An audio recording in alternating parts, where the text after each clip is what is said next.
Hello all, welcome back to my YouTube channel Life Science with GPJ. In the channel is exclusively for life science students, those who are preparing for GNSET and CSIR net. So இதுக்கு முன்னாடி சேனல்ல வந்து DNA replications பத்தியும் அதோட enzymes பத்தியும் போட்டிருக்கேன், videos upload பண்ணியிருக்கேன். So இது வந்து இந்த வீடியோ இஸ் அபவுட் அந்த என்சைம்ஸோட ஒரு கண்டினியூவேஷன் ஆர் ஒரு பார்ட் 2 வீடியோ அந்த மாதிரி கூட சொல்லலாம். ஸோ வித்தவுட் எனி டிலே வீடியோக்குள்ளே போகலாம். Okay, first we are going to start with the enzyme DNA polymerase. So DNA polymerase அப்படின்னா என்ன? It is a primary enzyme. இது ஒரு பிரைமரி என்சைம். இது என்ன பண்ணும் அப்படின்னா condensation of the nucleotides to form a polynucleotide chain in the DNA polymerase. Okay, so இது வந்து ஒரு மெயினான point. Okay, the role of DNA polymerase அப்படின்னா condensation of the nucleotide to form a polynucleotide chain in the DNA polymerase. So இது வந்து ஒரு single polypeptide அப்படின்னு சொல்கிறாங்க. இதோட மாலிகுலர் வெயிட் வந்து 109 kilodalton அப்படின்னு சொல்கிறாங்க. ஸோ இந்த DNA polymerase it will catalyze the synthesis of the DNA from 5 to 3 direction. Okay, அப்படின்னா it start copying the template of the DNA. template DNA-வை காப்பி பண்ணும் from its third and 3' எண்ட்லேருந்து copy பண்ணப்படுது. It cannot act in the opposite direction. Opposite டைரக்ஷனில் வந்து இதால் act பண்ண முடியாது. லைக் 5 to 3 தான் இது ஆக்ட் பண்ணப்படும், 3 to 5ன்னு மாற முடியாது. It has 3 distinct properties. 3 முக்கியமான ப்ராப்பர்ட்டிஸ் இருக்குது. One of the important function of the DNA polymerase is 5 to 3. இது ரொம்ப முக்கியம். ஆல்ரெடி நம்ம போன பாயிண்ட்டில் பார்த்தோம். ஸோ இது ரொம்ப நல்ல ஞாபகம் வச்சுக்கோங்க. 5' to 3' polymerase activity only, not in the opposite direction, which is the predominant function of the enzyme. இதுதான் ரொம்ப முக்கியமான ஃபங்க்ஷன். இந்த DNA polymeraseோட ரொம்ப முக்கியமான function. It is responsible for the nucleotides to form the DNA chain. அதாவது DNA chain nucleotides எல்லாம் சேர்ந்தால் தான் DNA chain ஃபார்ம் ஆக முடியும். அந்த ஒரு ஆக்டிவிட்டிக்கு ரெஸ்பான்சிபிளான ஒரு என்சைம் அப்படின்னா DNA polymerase. A new nucleotide is added to an existing oligonucleotide at the 3OH group. For the formation of a new strand, a single stranded DNA is required, which is to be copied and is known as template. So the enzyme that depends on the template DNA is referred to as the DNA dependent DNA polymerase. So very important point. Another function of the DNA polymerase is 5 to 3 exonuclease activity. 5 to 3 polymerase activity, 5 to 3 exonuclease activity. ரெண்டு இம்பார்ட்டன்டான point ஞாபகம் வச்சுக்கோங்க. Which helps in the removal of nucleotides from the DNA chain. Okay. Arthur Norberg was the first scientist who discovered the DNA polymerase and thought that it is the only DNA polymerase found in the cells which has the polymerase activity. After that, various enzymes have been discovered with a similar activity as that of Norberg's enzyme. Norberg enzyme was designated as polymerase 1. Later on, it was proved that polymerase 1 is not involved in DNA synthesis. The basic function of polymerase 1 was proofreading and DNA repair. Another enzyme designated as polymerase 2 is involved in DNA repair. The third polymerase 3 is the main enzyme responsible for the DNA replication. So இங்கே என்ன சொல்கிறாங்க அப்படின்னா நார்பெக் அப்படின்னு ஒரு scientist இருக்காங்க. அவங்க தான் இந்த DNA polymerase வந்து டிஸ்கவர் பண்ணாங்க. ஓகேவா? ஸோ அவங்க என்ன நினைச்சாங்க அப்படின்னா இந்த DNA polymerase வந்து ஒன்லி DNA polymerase ஃபவுண்ட் இந்த செல்ஸ் அப்படின்னு நினைச்சாங்க. அதுக்கு மட்டும் தான் இந்த பாலிமரைசேஷன் ஆக்டிவிட்டி இருக்குது அப்படின்னு நினைச்சாங்க. ஆனால் அதுக்கப்புறம் நிறைய டிஸ்கவரிஸ் வந்து வந்திருக்கு. ஸோ வேரியஸ் என்சைம்ஸ் நிறைய என்சைம் வந்து டிஸ்கவர் பண்ணப்பட்டிருக்கு. வித் சிமிலர் ஆக்டிவிட்டி பாலிமரைசேஷன் ஆக்டிவிட்டிலேயே நிறைய என்சைம்ஸ் வந்து டிஸ்கவர்ட். ஸோ இந்த நார்பெக்கோட என்சைம் வந்து பாலிமரைஸ் 1 அப்படின்னு சொல்கிறாங்க. ஸோ இது வந்து ஒரு கொஸ்டினாக கூட வரலாம். நார்பெக்கோட என்சைம் தான் பாலிமரைஸ் 1 அப்படின்னு சொல்கிறாங்க. ஓகே, லேட்டர் வந்து இந்த நார்பெக்கோட பாலிமரைஸ் 1 வந்து DNA சிந்தசிஸில் வந்து எந்த ஒரு இன்வால்மெண்ட்டுமே இல்லை அப்படின்னு ப்ரூவ் பண்ணப்பட்டுருச்சு. ஸோ இதோட அப்போ பிரைமரி ஃபங்க்ஷன் என்ன? அது DNA சிந்தசிஸில் இல்லைன்னா அப்போ அந்த பாலிமரைஸ் 1ஓட பிரைமரி ஃபங்க்ஷன் என்னன்னா proof reading and DNA repair இருக்கும். Another enzyme designated as polymerase 2. Polymerase 2 அப்படின்னு இன்னொரு என்சைமை டிசைனேட் பண்ணாங்க. ஸோ அந்த என்சைம் வந்து DNA ரிப்பேருக்காக மட்டும். இன்னொரு என்சைம் பாலிமரேஸ் 3 அப்படின்னு ஒன்று கண்டுபிடிச்சாங்க. அதோட மெயின் ரெஸ்பான்சிபிள் தான் DNA ரெப்ளிகேஷனுக்கு. So polymerase 1 is for proof reading and DNA repair. Polymerase 2 is for DNA repair. Polymerase 3 enzyme is for DNA replication. So now polymerase 1.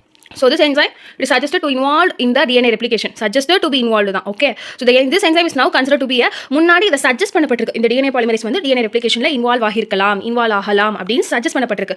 But இப்போ இதோட மெயின் ஃபங்க்ஷன் வந்து DNA repair தான். So DNA repair enzyme இதுக்கு சொல்லிட்டாங்க. Okay, and it has a 5 active sites. So the enzyme is mainly involved in the removing the DNA primers from Okazaki fragments and fills up the gap due to its 5 to 3 polymerization activity. Okay.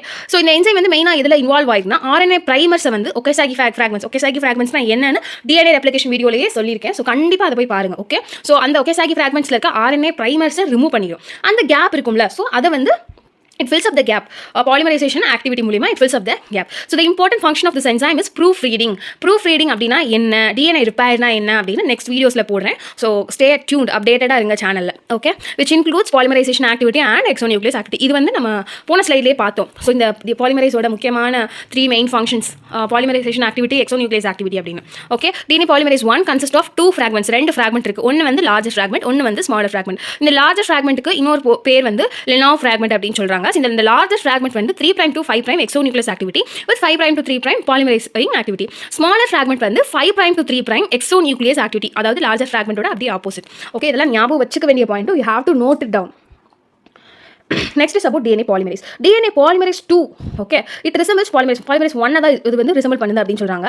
இதோட activity என்னன்னா the growth in the 5 to 3 prime direction. Okay, எப்படி growthக்கு அது help பண்ணுது அப்படின்னா using the free 3OH groups, but it mainly uses duplex with short gaps only.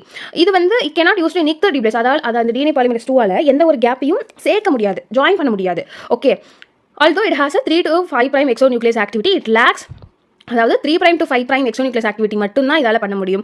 5 prime to 3 prime exonuclease activity பண்ண முடியாது. Okay, இது எல்லாமே ரொம்ப முக்கியமாக கவனிக்க வேண்டிய points. Okay, 5 prime to 3 prime எந்த பாலிமரேஸ் வருது, 3 prime to 5 prime எந்த பாலிமரேஸ் வருது, எக்ஸோநியூக்ளியஸ் எதுக்கு வருது, பாலிமரைசிங் ஆக்டிவிட்டி எதுக்கு வருது. ஸோ இதெல்லாமே நோட் பண்ணி வைக்க வேண்டிய points. So DNA polymerase 2 is not the replication enzyme and it is involved only in the DNA repair. Okay.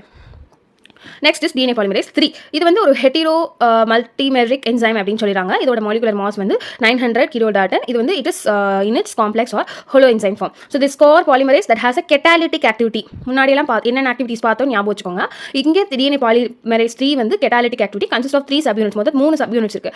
Alpha subunit and omega subunit and gamma subunit. Alpha la vandu coded DNA E gene, then DNA Q gene, next whole E gene. It's stimulator of the 3 to 5 prime exonuclease activity.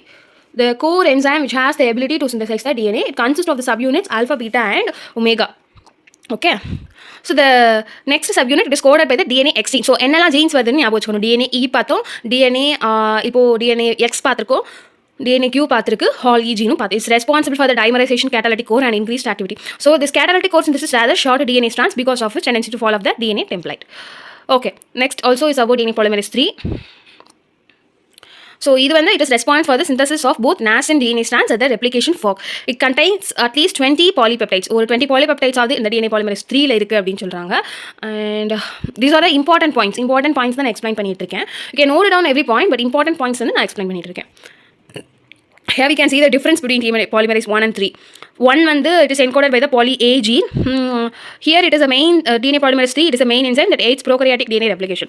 This DNA polymerase 1 it was discovered by Norberg in 1956. DNA polymerase 3 was discovered by Thomas Norberg and Malcolm Giefer in 1970. So years எல்லாம் note பண்ணிக்கோங்க. DNA polymerase 1 it is encoded by poly A gene. DNA polymerase 3 நிறைய genes சொன்னேன்ல. DNA polymerase 3 வந்து it is encoded by DNA E, Q and Hall E genes. And DNA polymerase 1 இது வந்து polymerase family A வந்து belong பண்ணப்படுது. It belongs to that family. DNA polymerase 3 வந்து DNA polymerase family C belong பண்ணுது. Okay, ஞாபகம் வச்சுக்கோங்க. A னா 1, C னா 3, alphabetically C வந்து third இருக்குல. So DNA polymerase 3 family C அப்படி ஞாபகம் வச்சுக்கோங்க. It has both 3 prime to 5 prime exonuclease activity and 5 to 3 prime but DNA polymerase 3 க்கு வந்து 3 prime to 5 prime exonuclease activity மட்டும் தான் இருக்கு. DNA polymerase 2 க்கும் அதே மாதிரி தான். ஓகே, DNA polymerase 3 வந்து it removes the RNA primer from 5 to 3 prime direction. இங்க DNA polymerase 3 வந்து it adds the deoxyribonucleic acid to 3 prime end. இங்கே DNA polymerase 1 வந்து it removes the RNA primer. DNA polymerase 3 வந்து requires an RNA primer to synthesis. இது வந்து remove பண்ணுது. இங்கே வந்து DNA polymerase 3 க்கு தேவைப்படுது RNA primer. DNA polymerase 1 it adds the nucleotides to the growing polynucleotide chain. DNA polymerase 3 it is a key enzyme for synthesizing DNA in prokaryotes. DNA polymerase 1 it only acts on the lagging strand. Lagging strandல மட்டும் தான் இது செயல்படும். DNA polymerase 3 acts on both the leading and lagging strand of the replication fork.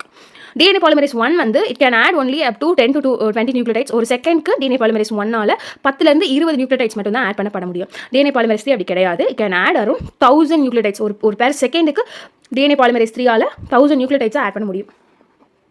இங்கே வந்து 1, 2, 3 மூணுக்கு இருக்க difference சொல்லியிருக்காங்க. DNA polymerase 1லையும் 2லையும் பாலிமரைசேஷன் ரேட் வந்து ரொம்ப லோ. பட் DNA polymerase 3ல பாலிமரைசேஷன் வந்து ரேட் வந்து ஹை. அதே மாதிரி தான் ப்ராசஸிட்டியும். ப்ரூஃப் ரீடிங் வந்து DNA polymerase 1ல வந்து 3 prime to 5 prime, 5 prime to 3 prime exonuclease activity. DNA polymerase 2ல வந்து 3 prime to 5 prime மட்டும் தான் exonuclease activity. Proof reading DNA polymerase 3லையும் அதே மாதிரி தான். ப்ரைமர் ரிமூவல் வந்து DNA polymerase 1ல தான் பெஸ்ட். இங்கே பாக்கி ரெண்டும் கிடையாது.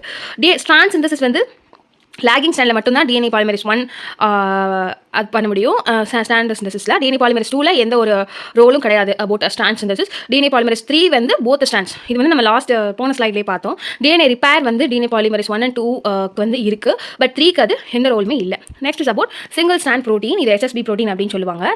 It bind specifically to the single strand DNA. Okay, single strand DNAல தான் இது பைண்ட் பண்ணும். It is present in all the organism. பாக்டீரியாலேருந்து ஹியூமன்ஸ் வரைக்கும் எல்லா ஆர்கானிசம்லையும் single strand DNA binding protein வந்து இருக்குது. ஸோ இந்த ஃபங்க்ஷன் என்ன அப்படின்னா it protects the ssDNA from being digested by the nucleases. So it prevents the premature annealing in the DNA. It removes the secondary structure from the DNA to allow the enzymes to function efficiently. Its function in many processes on the DNA in the cell like replication, recombination and repair. இந்த மூணுலையுமே இந்த SSB ப்ரோட்டீனுக்கு ஒரு major role இருக்குது அப்படின்னு சொல்லுது.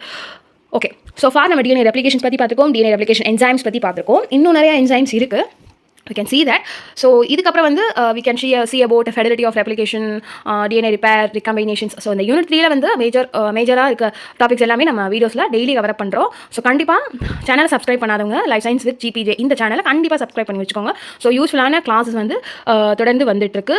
So special classes வேணும் அப்படின்னாலும் உங்களுக்கே தெரியும், you have to mail to the mail ID life science with GBJ. So நான் கிளாஸஸும் எடுத்துகிட்டு இருக்கேன், special classes, those who are preparing for CSIR NET and GNSET exams.